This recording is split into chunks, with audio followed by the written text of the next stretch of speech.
আজি আমাৰ ওচৰৰে তুলনি বিয়া এখনৰ 4দিনীয়া নিয়ম দেখুৱাইছোঁ।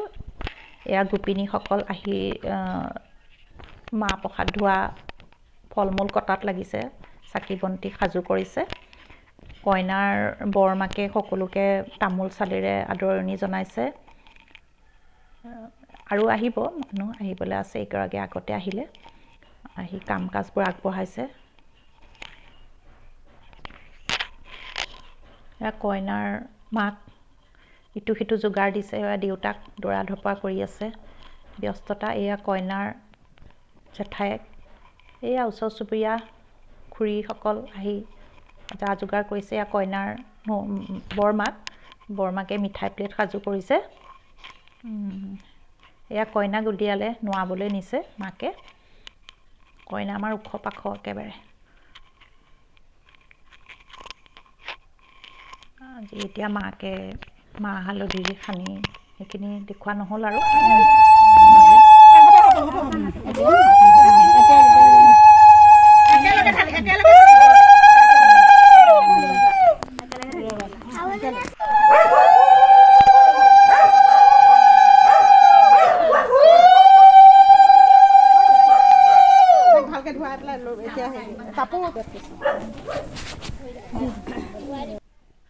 এতিয়া কইনা ককায়েকে ছোৱালীক দাঙিনী ৰভাৰ তলত থ'বগৈ।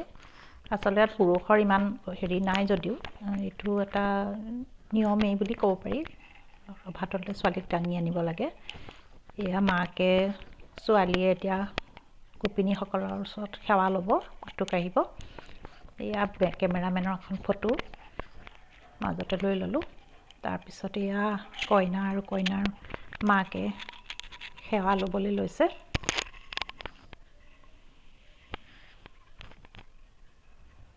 গোপিনী ভালেমান গোট খাইছিলে বাৰু।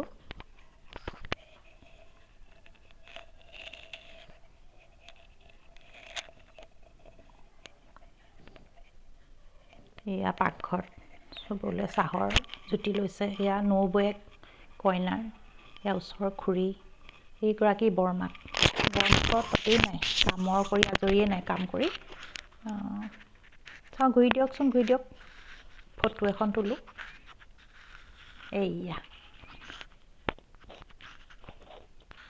এয়া কইনাৰ বৰমাকে কইনাক কাপোৰ কানি পিন্ধালে, সাজু কৰিলে।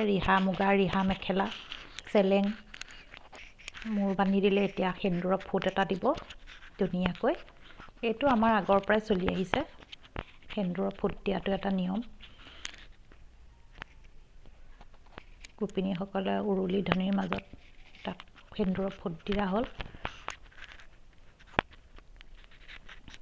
মাহ প্ৰসাদো হেৰি হ'ল আৰু সাজু হ'ল, চবকে বিলাইছে মাহ প্ৰসাদ। মাহ প্ৰসাদ মানে অকল বুট, কল আৰু নাৰিকল আৰু কুঁহিয়াৰ, এয়া হৈ গ'ল। এতিয়া ইয়াৰ পিছতে সকলো মানে সামগ্ৰী ছোৱালীৰ ৰুমলৈ নিয়া হ'ব। দুণৰি, তাৰপিছত কণাই বান্ধিলে, এইকণ দেখুওৱা নহ'লে। তাৰপিছত এয়া কুমাৰী ছোৱালী যিবোৰ শান্তি হোৱা নাই, তাহাঁতক সৈতে একেলগে কইনাই পিঠাগুড়ি জলপান খাইছে, লগতে দেউতাক